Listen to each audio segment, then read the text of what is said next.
Blackfish changed the way a lot of people think about animals in entertainment, animals in captivity. My first film, The Teacher, and it's about a high school teacher who has an affair with one of her students. After Innocence, about innocent men who've been wrongfully convicted of crimes and cleared by DNA. I just knew that I had to tell a story that hadn't been told before. She's Lost Control, a story about a woman who teaches her clients how to be intimate. My work has always been about intimacy. I really like the things that people say and do when they don't think people are watching. I've directed 7 features, a number of comedy videos, and a web series. Being a dancer, becoming an actor, and then becoming a director really informed my work. I just want to be around that explosion of light that comes from like really talented people. Started noticing the ways in which Arabs were being stereotyped. I wanted to change that. I'll never forget my parents saying to me, there's no place for an Arab girl in Hollywood. I grew up on an Indian reservation. I never really felt like I saw the people and places I knew represented on film. I love messed up families that are heightened. I see all shades of gray. Those are the stories that excite me. Runoff is about a woman who poisons her entire community, but for all the right reasons. I like stories about outsiders who have a big change in perspective and they surprise themselves in some unexpected way. I'm Bert. I'm Bertie. We're from London. We're a directing duo. London, England. I like to combine worlds that might not on paper seem like they work. Telling stories is like having magical powers. I want audiences to walk away inspired to change something. I know I'm part of a group that's actually going to change this industry. It's a group of really strong, clearly visioned filmmakers. I look at myself as a director and not a female director.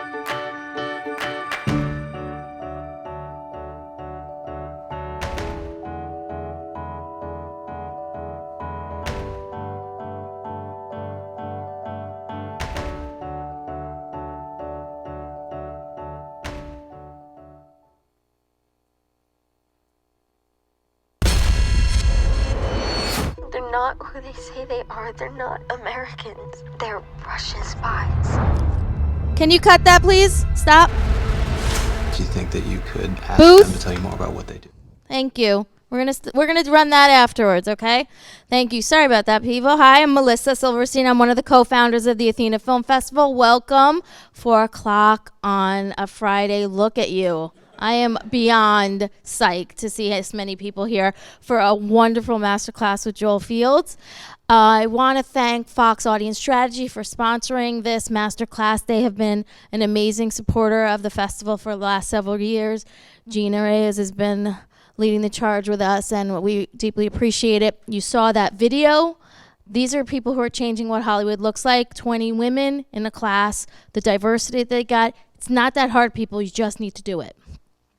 So again, I want to thank our sponsors who we couldn't be here without. Our leading, founding sponsor is the Artemis Rising Foundation, Regina K. Scully.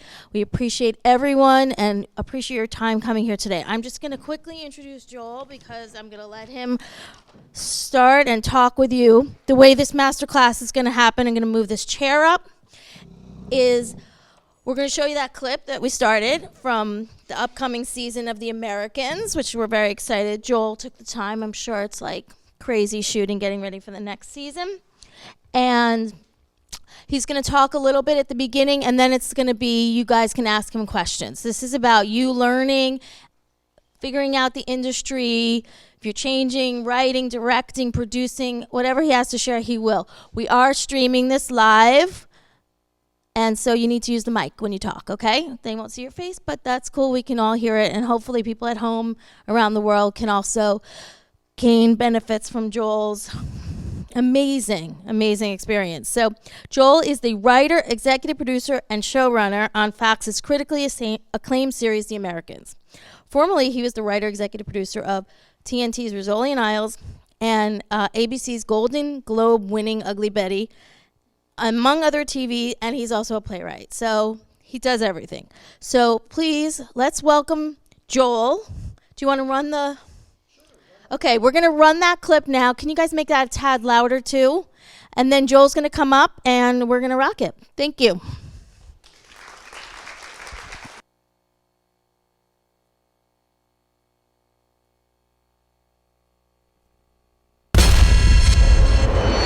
They're not who they say they are. They're not Americans. They're Russian spies. Do you think that you could ask them to tell you more about what they do? If people are getting hurt, we have a responsibility. What do you need? The most virulent pathogens are on level 4. What is it? Anyone who gets near it has to be vaccinated. Do people get hurt because of things you're involved with? No. Of course not. You know us better than that. I need to tell you something. Gene Kraft is dead. It'll look like he killed himself. I told him. We have to get them out. It's not over. We're done. What do you have? If we move fast, we might be okay. Prince Forensics is on. You want to run? Oh, we can't run. You got a name? Send a teletype to all field offices around the country. Возможно, придется кого-то вывести. Кого? Don't lie to me! I'm not! If something happens, you blame me. I'm not doing that. I'm so sorry, Mom. So your parents had to leave town last minute, huh? We're in trouble. I know.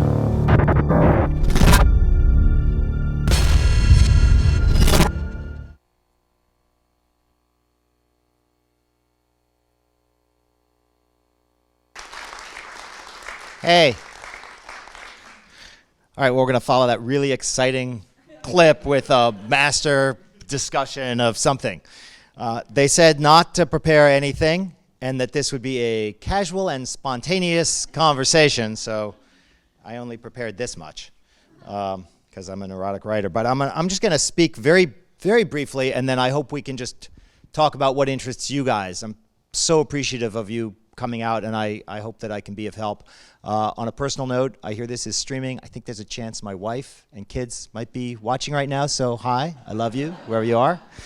And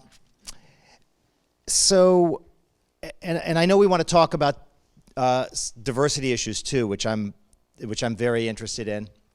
And I think it's fantastic what Athena is doing in terms of promoting women specifically. And I could talk a little bit about what the small things we've tried to do on the Americans in that regard and why I think it's important. But I also want to talk a little bit quickly about showrunning and about our room in particular. I've been in writers' rooms where writers sit around the table for hours and hours on end and put a story up on a whiteboard, and then from the whiteboard put it on index cards, and then by the time there's a script to be written, there's not much left writing to do. That works on some shows. We work pretty differently on the Americans. We have a model that involves a lot of talk at the beginning of the season, a lot of discussion about the arcs and about the progression of the characters. And then we really sit and work on the stories pretty individually, usually 2 at a time. So Joe and I will work on the first 2 scripts, and then we'll sit with the writers of the next 2 scripts and sort of lay out those stories together. And then people go off and write. And, you know, although every show is run differently, I found that there are certain truisms for me. And the most important thing to me about maybe any creative endeavor, but certainly running a show, which is such a huge collaboration, is to be open. And to be open to what every writer has to offer to the process, what every director has to offer to the process, and what every crew member has to offer to the process. And for me personally, and for us on the show, I think that's been a lot of the secret sauce, is getting great people and then allowing them to shine and make the whole endeavor look good. And I think this is a reason why diversity is so important, and it's become kind of an issue politically, but to me it's an issue creatively, because I can only write from where I stand, and I can try to put myself into the souls of other characters, but everybody brings their own life experience to their art. And if we're all the same, then the product is going to be a particular way. And if we're different, then the product can be that much richer. And I think that's why it's not just a political issue, as important as it may be politically, but it's also a creative one too. And they asked me to talk about the diverse makeup of our room, which I think could be more diverse. Let's see, we've got, in addition to Joe and myself, there are 5 writers, 2 women, two women who happen to be African American, and we actually, I don't even know that this is diversity, but since ageism has been an issue, we have a writer who is over the age of 60. And it's funny, I hadn't, until the moment of talking before the panel, really considered that a diversity choice, because it wasn't a diversity choice. It was a phenomenal writer who every day we're just lucky to have conned into joining us on the show. But also brings not just incredible talent and incredible history and knowledge over a long career, but just brings a different perspective to the work.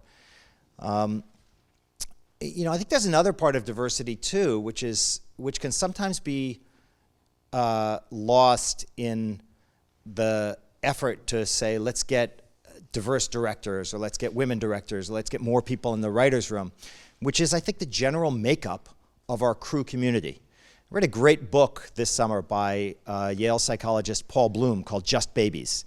And he talks a lot about, and it's about the moral lives of babies and toddlers.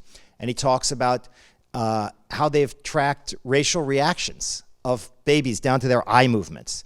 And surprisingly, a lot of it doesn't come down to the race of the parents or the race of the child.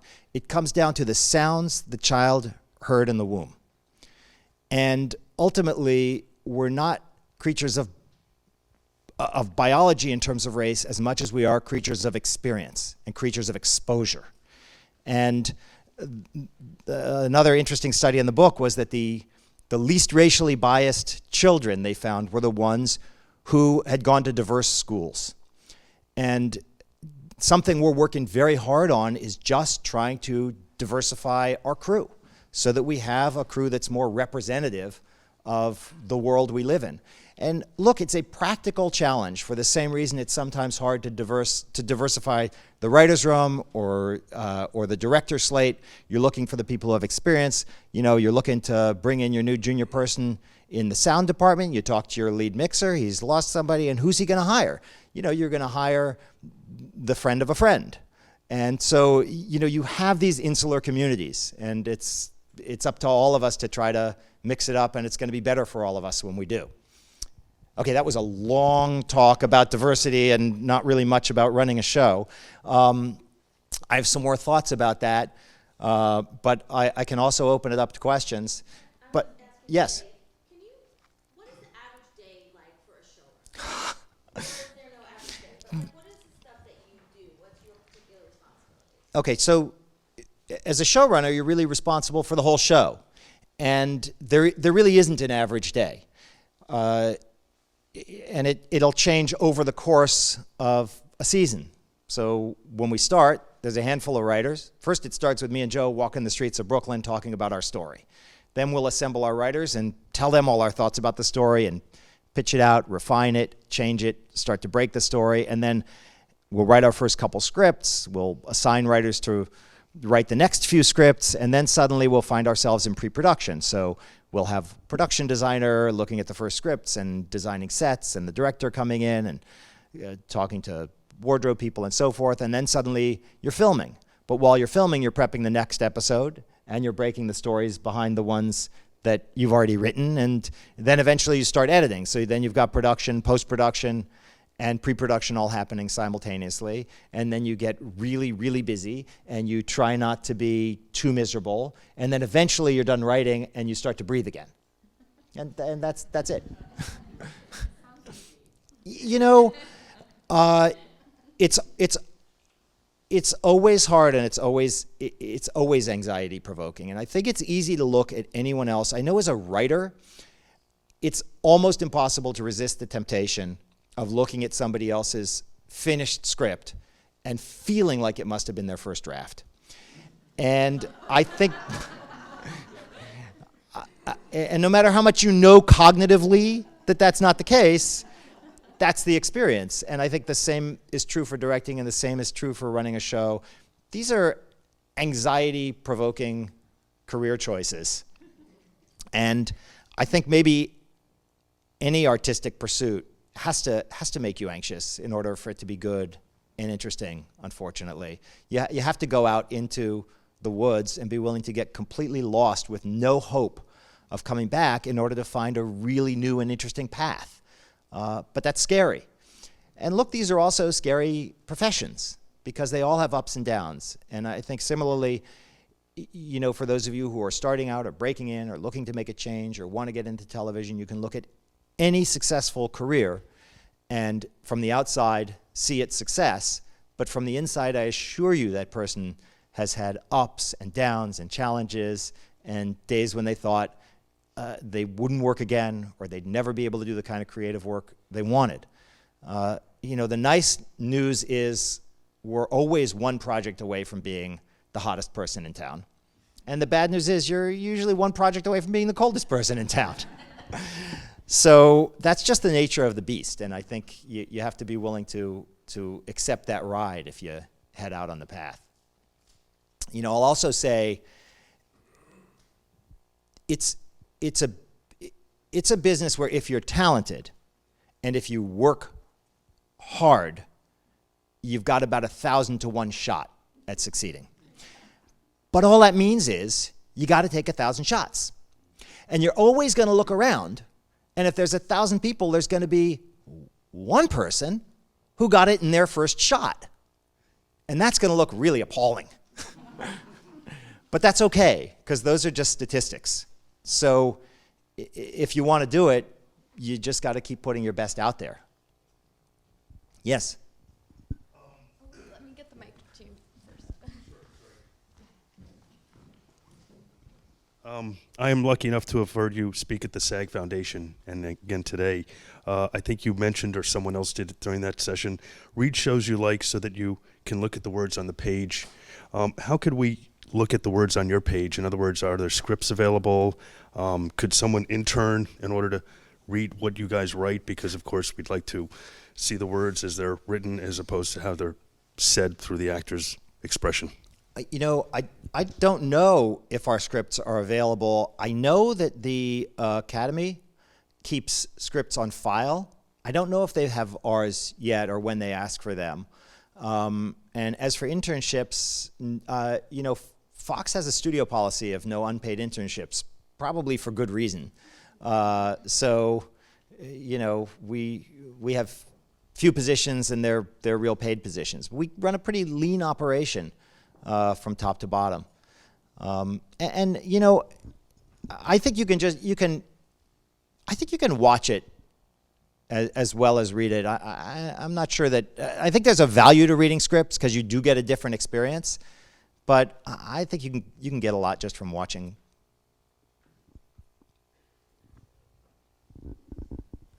I was curious, as a show unlike The Americans as opposed to Ugly Betty, for The Americans, do you write with a end of the show in mind, or do you just continue to let the characters write themselves in the show? So Joe and I have a very long document that we started to create season 1, and it's sort of grown and grown and grown over the seasons. We call it the Master Doc. And people make fun of it in the office because it has all these different fonts, and after we put in a scene from the Master Doc, we keep it, but we shrink it to a smaller font and strike it out, but it's still there, and it really represents our collective obsessive brain. And it does include an end game for the show, which we have in mind, but that end game has a couple different iterations. And I think what we found for us on this show is that there are certain storylines that we have in our heads that stay exactly the same. There are other storylines that we have in our heads that stay the same but happen in an entirely different pace than we expected. So we expected to do something at the end of season 2 that winds up happening in the middle of season 3 or at the end of season 3. And then there are some storylines that just flat out surprise us. And the truth is, we could probably go through and do an analysis based on the master document of what percentage wound up being which of those. But the truth is, even if we did that analysis, you could never know beforehand which piece was going to surprise you and which piece was going to wind up as it is. So you just sort of hold all those things in your head at once and explore. Yes.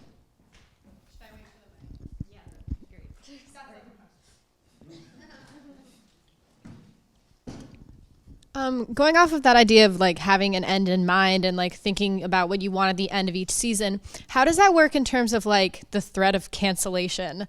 Like in terms of like, because I've heard like ghost stories about shows that have had ideas for like what the twist would have been at the end of season 1 if they ended up getting canceled or things like that. So how do you sort of plan these arcs and these stories that you want to happen at a certain pace with, you know, the idea that there could be a different end? Well, it's a great question. It depends on the show and it depends on the place. And we're very lucky in that we have a show on FX. About 2 episodes into our first season, we got a call saying John Landgraf and David Madden, who was then the president of Fox Television Studios, which was the studio partner on the project with FX, they want to talk to you together. And Joe and I said, "Oh my God, what did we do?" You know, called are we like, how's the budget? What happened? And they got on the phone and John said, "Look, we know you're only, I think it was 2 episodes in, but I'm announcing that I'm picking up the show right now because I want the audience to know that they can commit to the show."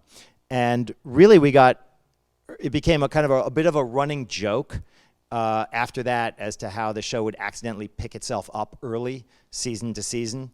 And this year, John had early on announced to the press that he saw this at least during the 3rd season press tour, he said he saw this at least as a 5-season show. And this year he said that we can essentially start thinking about the end of the show as we want to tell it, whether that's in 5 seasons or 6 seasons. But that was something that's in our hands creatively. It's not a business decision for the network. Now, there are very few places one works where they give you that kind of creative rope to hang yourselves with. But we're lucky to have it, I guess. And we have no one to blame if we screw it up. Yes. Thank you. So this is really a burgeoning time in television. You've got the streaming, the cable, and the networks, but there also seems to be a catch-22. So we hear there are a lot of outlets and people are looking for content, but my Hollywood manager says the catch-22 in TV is that there are only a few experienced showrunners. And that even if you have a pilot, can you start a show without a showrunner? And my experience is limited to having a TV pilot produced by MTV Nickelodeon. So are there other showrunners? Can one gain the experience without having been in another writer's room? Well, you know, I wish I had the answer to that. I really can't say that I do. I think showrunning is its own unique skill. And, you know, the Writers Guild has the showrunner training program, which I think has helped a lot in this regard. I think it's been a challenge that people actually come up as writers on shows and then suddenly wind up as showrunners, but being a writer in a room on a show doesn't really give you the experience producing. So I think the showrunner training program has been great in that regard. I think to me, the skill of being a showrunner, certainly a lot of it is experience and knowing producing and understanding the process and having been down blind alleys before. I had the opportunity to work with Stephen Bochco several times, and there's nothing like watching Stephen Bochco run a show. It just seems effortless. It just seems like he's not doing anything. But somehow there's always a great story. There's no problems anywhere because, you know, everything, he's been through it so many times and he anticipates it all. But I think part of the trick, if you don't have that level of experience, is to be open. And ironically, to be able, on the one hand, to hold on to your own vision for the show, but to be open to everything other people have to offer and to check your ego at the door. To get therapy, do the work you need to do there, and leave it outside your show so that you can embrace the help you need. Because all of us need help. And the truth is, in television, and this goes really for any of these collective creative endeavors, in success, there is enough credit and money to go around for everyone, and in failure, no one cares. Thank you. Yes. Hi, so I had 2 short questions. First of all, I feel as a showrunner, you don't have any favorites, any characters which you are on the side of or any preferred side. So how are you so unbiased? How do you not let your attachment of characters or sides affect your story? And the second question being, how do you manage to keep the level of tension that you keep in Americans in every episode in every season? Well, I love it when the questions are really compliments disguised as questions. Those are the best kind. That was the answer to the second question. To answer your first question, you really, on this show, can't have favorite characters. Ultimately, the show it's a character show.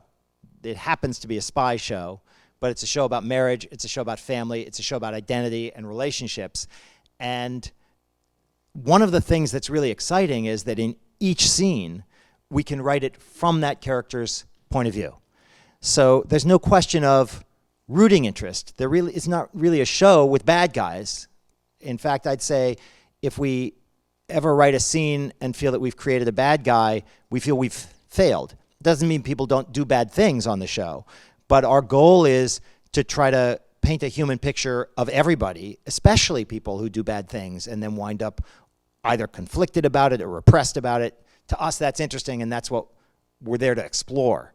I hope that answers your question about character somewhat. And in terms of tension, it's funny.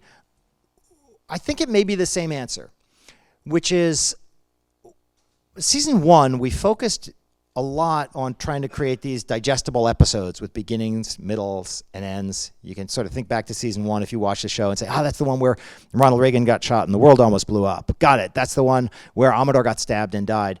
And as we've gone on through season 2, 3, and now really in season 4, we've jokingly say we've completely jettisoned story, which is to say we just think about the journey of our characters.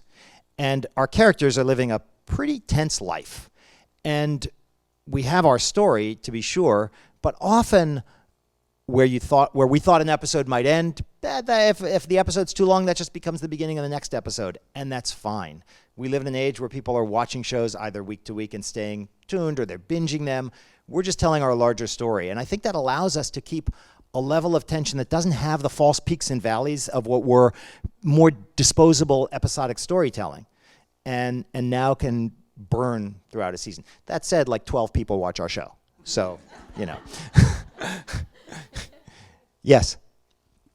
Departing from the craft a little, I'm a Barnard senior and aspiring writer, and I feel like there's tons of people that, being anyone who's a good writer is like empathetic and goes to therapy or something of the sort, and has to have some sort of cognizance that when you say, I want to be a writer, there's about 1,000 people rolling their eyes. And then there's also those same people saying like, oh no, you just have to, be relentless. You gotta pitch 1,000 times. You gotta be ready. You have to have an elevator pitch, take this class, do this, produce stuff, make content.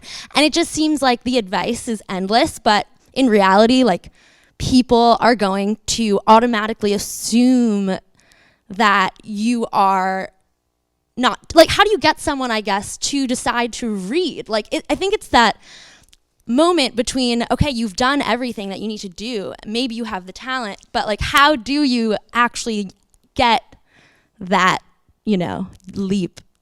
There's a behavioral psychologist named Dan Ariely who just has done some great research on the human mind. And one of the things he talks about is something called value attribution. And they've done studies now that show that people who think something is special, people who think that a painkiller is more expensive, they will actually experience less pain taking a placebo that they think is more expensive than they will taking a placebo that they think is cheap. So we all have to contend with that as writers, as directors. There's certain value attribution. That's something you can't really get over. I think there are certain people who have an intrinsic genius for self-promotion, and that's awesome for them. But for those who don't have that, you have to kind of rely on all that other advice. But it really, it's very hard because of the 1,000-to-1 shot thing I was talking about. But it's not magic. So you try to get a job working around people whom you respect.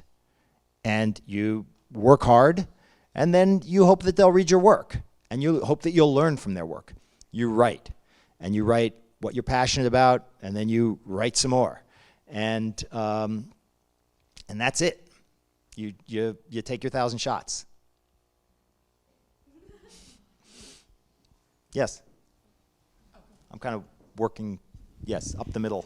But bouncing off the character question, I would love to know, I'm a little bit of a procedural junkie, but The Americans is my favorite show.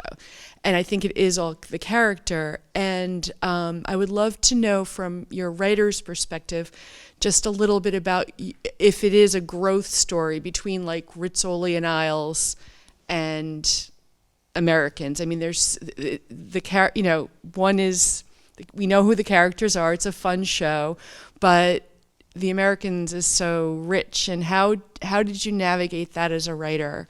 Well, I like procedurals too. I mean, they really are. They're fun, and it's just a different story. I've always enjoyed. For me, I like writing in different genres, and I get bored writing in the same genre over and over again. So I went through a little phase where I wrote thriller features and made a bit of a living doing that. And then I wrote a horror feature. That was fun. And then I wrote a play that was a romantic comedy. And I guess what interests me is character and crisis and exploring what's going on in the human heart through character and crisis. And I'm less interested in particular genres. So that's just me personally. I think there are other people who love genres and they steep themselves in them, and nobody can do sci-fi like certain people can do sci-fi. So in terms of this show, I was fortunate to be paired with a partner in Joe Weisberg, with whom I really share a particular aesthetic. And it's really worked for the show, which is our goal is always to find what feels true, admittedly in our made-up world, but we're obsessed with trying to make it feel real for those characters in that world. And it's actually a challenging thing to follow, but at least we know what it is. Yeah. Yes. Hi. Hi. So, how have your experiences as a playwright or playwriting informed the way, you write television? I think one informs the other, and neither precedes the other. I mean, I was writing plays long before I was writing television, but it's really all about character. Stephen Bochco once said that the three most important things in television are story, story, and story. And story is character. Story is how you tell your character. He also said he started writing on Columbo, and he once said you just work for hours and days and weeks on your story, and then somebody watches the episode, and all they remember is Columbo turning around at the door saying, "One more thing." But that's because you did your story job well, and that the story serves the character. So to me, it's all about finding ways to express character in a true way. So yes, I'll say while the microphone gets passed, that unique partnership with Joe Weisberg was in large part brokered by my agent, Joe Cohen. I'm not going to out anybody, but I'm eternally grateful for that because Joe Weisberg's a fantastic partner and a great friend, and that agent's wife and daughter are here today. Hi. When you write, do you tend to write with specific actors or actresses in mind, or do you just write the character and then hope to find the perfect person to play the role? Well, for me personally, it's about character. I know there are writers who, even without having a show, they'll pick an actor in order to bring that character to life, and that can be really, really helpful to some people's process. It's funny, for me and Joe, I can't speak for him, but I don't think we even think about like Matthew and Carrie and Noah or Glev or Costa when we're writing scenes. We think about these characters. Now, of course, by this point, 4 seasons in, those are all pretty bound together. But I think, but really, it's the character we think about. And I have to say, for me, one of the most fun parts of the process is writing a scene and then going to set or sitting in the dark room and watching dailies come in and seeing that those actors have taken the true intent of the scene and not changed it, but found a way to come at it from some other angle that I hadn't seen in my head. And that to me is always more exciting than seeing an actor deliver exactly the performance I had. You never want to see them kind of deliver something where you go, whoa, wait a second, they were supposed to be sad about that, now they're happy, how am I going to reconceive the episode? But when they find a different expression of sadness that takes the feet out from under you, boy, that's magic. Yes, right in front. The discussion of craft is really fascinating, but I want to step away for a second. Is your room in New York, and were the previous Rizzoli and Ugly Betty in New York, and what's the difference between LA rooms and New York rooms? Wrapped up. Yes. Okay, well, our room is here in New York, right at our stages. It's the first writer's room I've had here in New York, and it's great. I love being here. I love making the show here. And I'm trying to think of the difference. You know, one of the differences is we wound up, you talk about diversity, we've wound up hiring some playwrights and New York writers. And okay, well, that's not traditional diversity, but it is in terms of our voice. So Tracy Scott Wilson, she's African American and she's a woman. But what's magic to me about her is that her expression of character is so pure and simple and unique. And that's, I think, because she spent so much time as a playwright. And there's certainly a lot of enormously gifted writers in television. And at the same time, television writing, you can get stuck in certain patterns. So I think one of the fun things about working in New York is New York writers. Yes, I'm trying to work my way back to new people who haven't. It's terrible pressure having to choose, It is, but you made a good choice. Oh. I only hope that your question is a compliment disguised as a question. No, it's disguised. No, it's a compliment. I'm going to start with a compliment.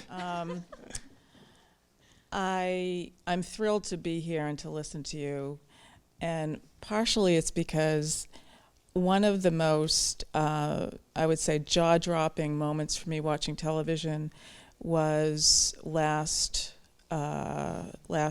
season, and I'm not sure if I've got the episode right, but is it called Betty?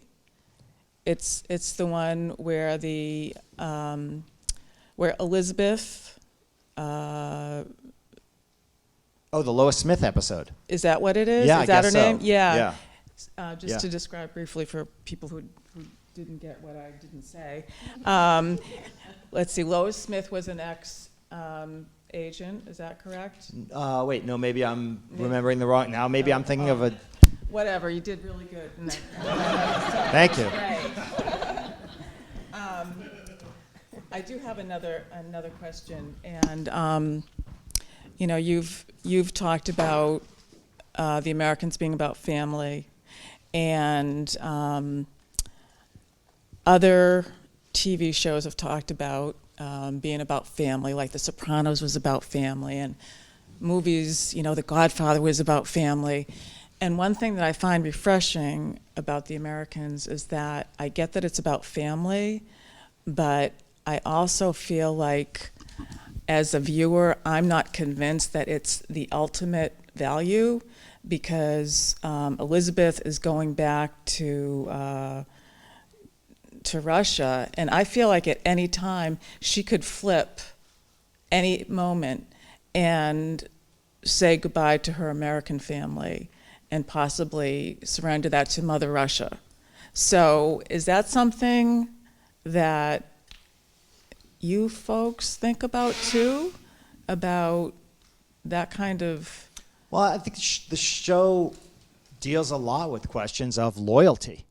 And I think part of what's fun and exciting about writing the show is we're able to take these universal questions about child rearing, about marriage, about fidelity to one's partner, to oneself, to one's country, and ask them in these ludicrously high stakes, heightened dramas.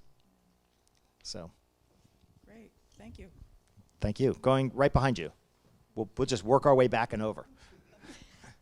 I know we had a question about the difference between like LA and New York writers' rooms, but I had a question between dramatic and comedic writers' rooms.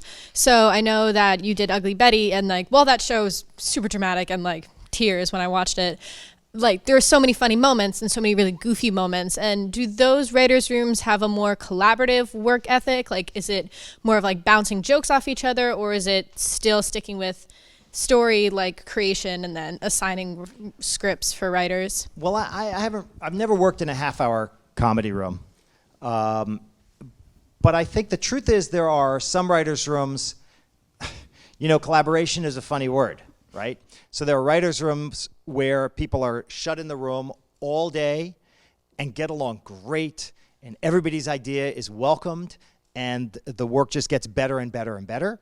And there are days where there are rooms where people are shut into the room and it's toxic and conflicted, and people are busy cutting off each other's pitches and undermining one another. And you know, usually that's a top-down thing. So one of the things that's really important to me in running a show is trying to create an environment, whether it's a show that wants to spend more time in the room breaking stories collectively, whether it's a show where you want to let people go off and break their own stories, or you want to do things one-on-one, or where pieces of stories get broken collectively. You want to foster an environment of support and collaboration, an environment where writers want to walk into each other's offices and feel good taking each other's work. You know, some of my favorite moments with Joe are we'll sit together and we're struggling over a scene, and you go, you know what would be the best way to take this scene? Let's let Tracy take a crack at it. You know, let's see what Peter says about this dialogue. And I think as long as or sometimes we'll even call our producing director. We'll call Chris and say, Chris, we're stumbling over a scene. Do you have a solution, either dramatic or visual, for us? And the next day he'll call with a thought or not. So I think the challenge is to be open, as I said. I think that's, to me, that's really the challenge of a creative life at all, is to balance being true to your own vision with also keeping your heart completely open to surprising yourself and open to the support of others. So finding that balance of protecting your creative vision, but doing it without letting those defenses keep out what's so important. Should we just keep going back? We'll go back up and then down that side. We will get to you, I promise. Hi, I'm looking for some advice. So a friend of mine and I, who are both actors and producers and writers, just wrote a web series, and we are determined to make it happen, no matter if we have to do it ourselves or not. But what I'm wondering is where to begin with trying to get it to the next step after it's written. We're making a promo and taking that to South by Southwest and trying to get people to see it and get buzz around it, and then thinking of kickstarting.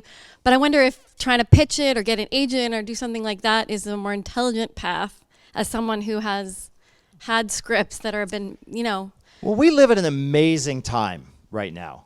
You know, you can make a show on your iPhone. High Maintenance is going to be a series on HBO now, I think. But the web series was fantastic.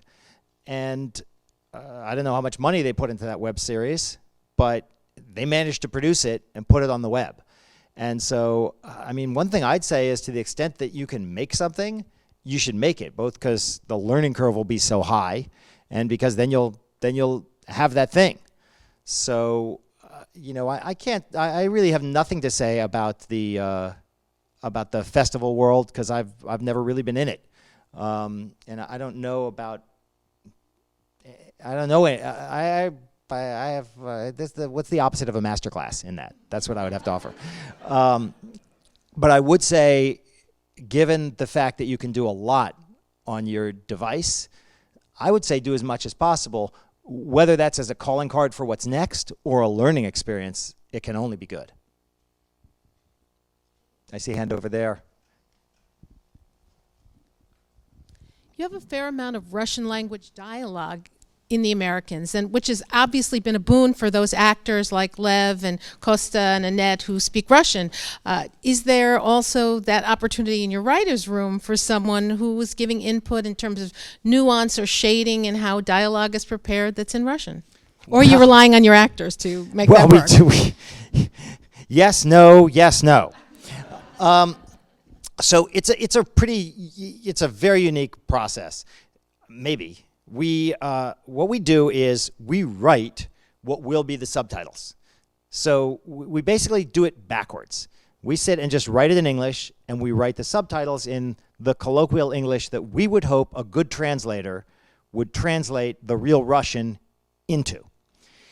Then we have a translator, Masha Gessen, who's a novelist. You might know her work, and she does the translation. And then we have another translator who's actually in Russia, Sergei Kostin, who is also a consultant on the show. He's an expert on spying. He's a novelist. He's a television and film writer there. He wrote an amazing book called Farewell about a great Russian spy case.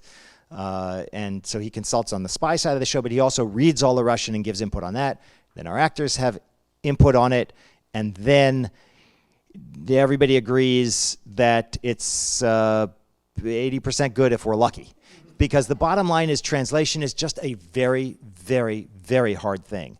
And Russian, I'm learning over the course of these seasons, it's not a language like French, where there's apples to apples translation. There's just a lot that's idiomatic, that's stylistic, that has to do with how someone would speak. And essentially, if anybody has the formula as to how we can translate things and have 100% of the fluent Russian speakers think we did a perfect job, I would really like it. But until then, I think it's just going to be a struggle until we wrap. Yes, this is. Have you asked one yet? But all right, first time. Thank you. You've mentioned, I guess now 3 times, that the secret sauce is being open. And so it seemed like there would be a good story or two about being closed and then being opened by that experience. So I wondered if you had a story like that. You would think there would be. And I'm sure there is.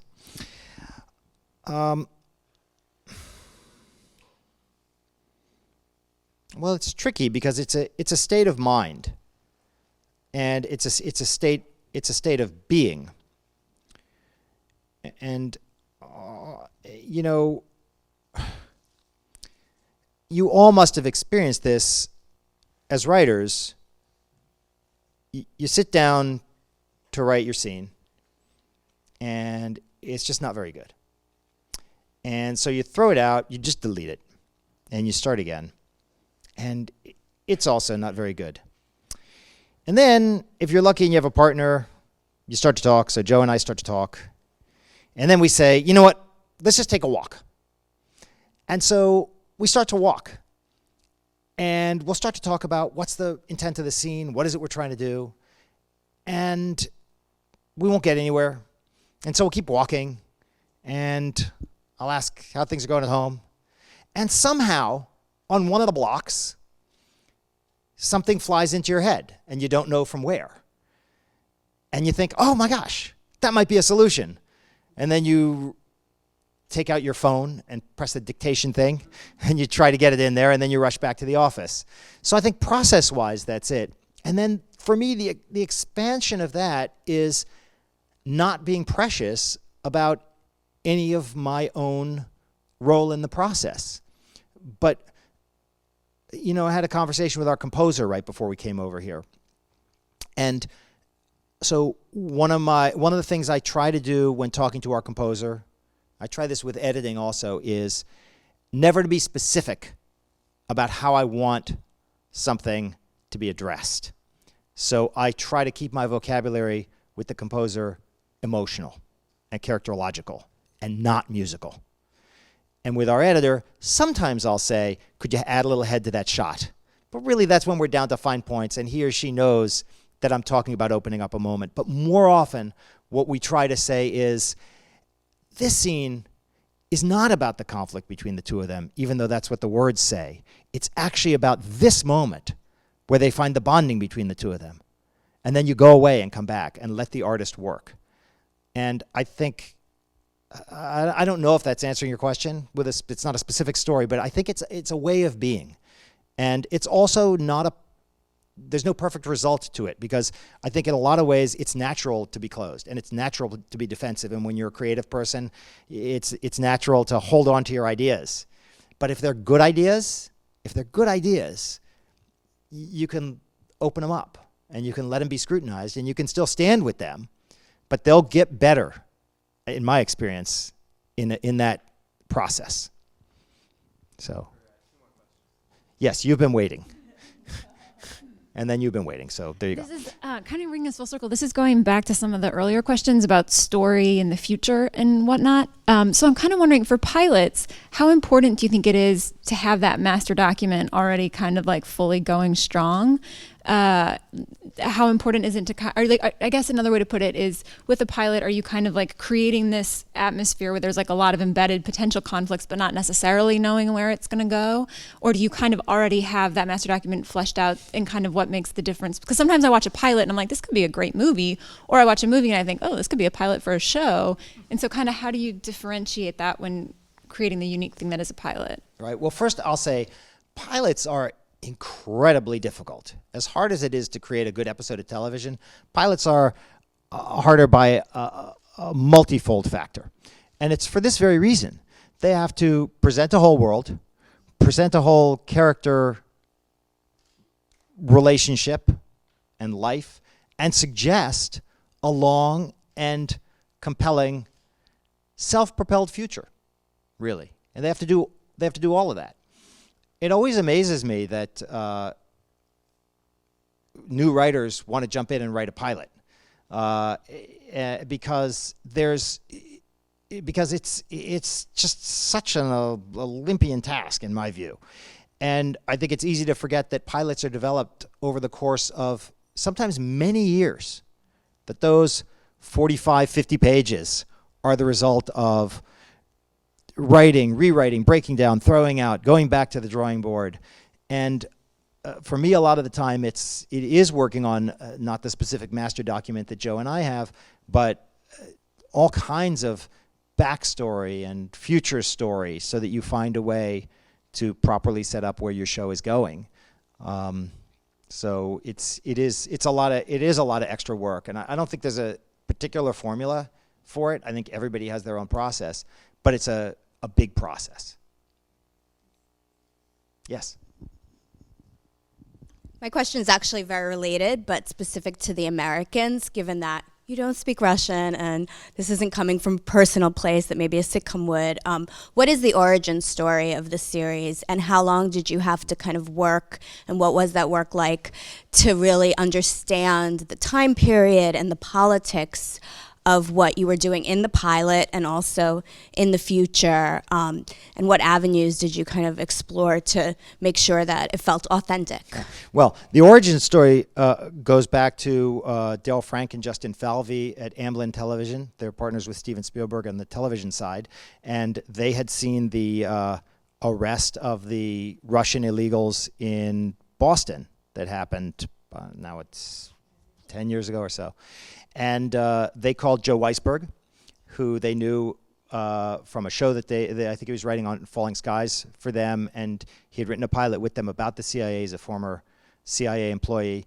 and he worked with them on developing this pilot. And as for the question of the 80s, well, Joe and I both were alive in the 80s. And, we wish we could call it research, but really more it's remembering. But sometimes it's fun because we get to do things like bring back that handheld football game that Henry plays with so much, which I pretty much think we wrote in because we wanted to hold it again. I'll tell you a funny story. Holly Taylor, who plays Paige, who's a brilliant actress, I caught her on set dialing a phone, picking up the phone and dialing with her thumbs. And I had to say, Holly, that's not how you dial a phone. And she said, well, what do you mean? And I said, you hold it in your hand, you take your finger, and you just do that. Just do that. So that's our research. Is that it for questions? I'm going to end with a quick story about because this is a women in film festival, and I want to tell you that is Steph a graduate of the? She's in the Fox program. So the episode that I'm going to see the director's cut of on Monday was directed by Steph Green. And Steph had directed a fabulous Academy Award nominated short film and one independent movie. Not enough to be entrusted with an episode of a TV show. And she's directed some commercials, yes. But it'd be pretty hard to break in with, I know it sounds like a lot, but with just those credits. And she had also, based on this, been out and been shadowing different directors. And last season, season 3, she shadowed with Dan Attias, a wonderful, very experienced director who's done our show many seasons in a row now, with whom I've worked for many years. And he called this season to talk about his upcoming slot. He was going to direct episode 10, and he called to mention that he might be available for an earlier episode. And I said that we might have an availability, and he said, well, what about Steph Green? You remember her? She shadowed last year. And I said, that's wonderful, but she, without having directed an episode of television, just having shadowed for the show one time, I can't imagine we'd get her approved. And Dan, without missing a beat, said, I'll tell you what if I come and direct episode 7, that's the one that was available, and she shadows me again, and then I'll come and I'll stand by her side through episode 10. And I'll just be there. You don't have to pay me. I'll just be there. He said, it's time for directors to stop talking about this and to do something about this and put our money where our mouth is. And I got to say, I mean, he has been an incredible mentor to Steph, and I can tell you it was a pleasure. On the last day of shooting, I walked onto the set, and Steph was sitting behind the director's chair. You could just tell, I mean, she's got a great affect about her and a great way of handling things on set. And there was a little bit of an action scene going on, or what passes on the Americans for an action scene. And she was behind the monitors, and she shouted some direction in to the camera people. And Dan looked over at her. He was now standing behind her, really letting her do her thing. And he said, that shouting, that's what I like to hear. And she said, she wasn't yelling, she was speaking up because the set was far away. She said, that's what I like to hear. And she looked over at him and she said, remember day 1 when you had to tell me to do that? Right, that was 8 days earlier. And he smiled. And he left that afternoon, and she finished the episode. And one of our just toughest editors, Dan Valverde, is editing the episode, and we're going to see it on Monday. But I can already tell it's going to be good because Dan, who's tough on his own work, said, yeah, I think it's going to be okay, which really means it's probably the best episode of television ever made. But look, I think specifically the DGA should have a program in place to encourage people to do what Dan Attias did on his own. And I think we all need to create more opportunities to have more and broader voices bringing creative work into the television landscape.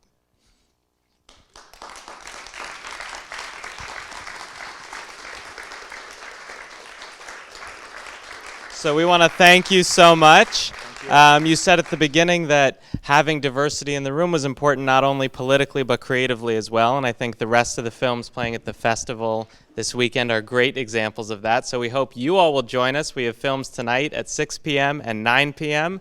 and all day tomorrow and all day Sunday. We also hope you'll share your experience of the festival on all of your social media platforms to continue the conversation using the hashtag Athena16. And let's give Mr. Fields one more round of applause and have a great rest of your day.